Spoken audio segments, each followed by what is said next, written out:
இப்போ நம்ம அன்னைய தினத்துக்கு பப்ளிக் கிட்ட ஒப்பீனியன் கேட்டு அவங்களுக்கு ஒரு கிஃப்ட்டும் கொடுக்க போதும். வாங்க இதை பற்றி பார்க்கலாம். அம்மா, இப்போ அன்னைய தினம் என்னைக்குன்னு உங்களுக்கு தெரியுமா?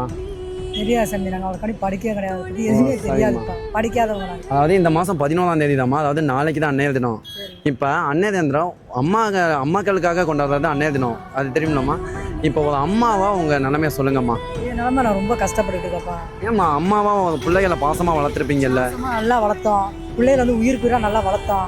நாங்கள் படுற கஷ்டம் பிள்ளைகளுக்கு எதுவுமே தெரிய மாட்டேங்குது.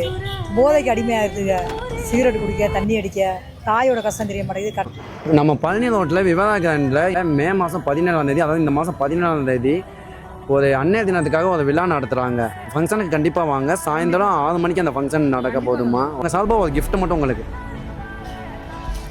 இந்த கிஃப்ட்டை கொடுக்குறது வந்து ஆதவன் உலக செம்மொழி தமிழ் சங்கமும் லோட்டஸ் ஃபவுண்டேஷன் ஒருத்தவங்க இருக்காங்கம்மா, அவங்களும் சேர்ந்து இந்த கிஃப்ட் கொடுக்குறாங்க.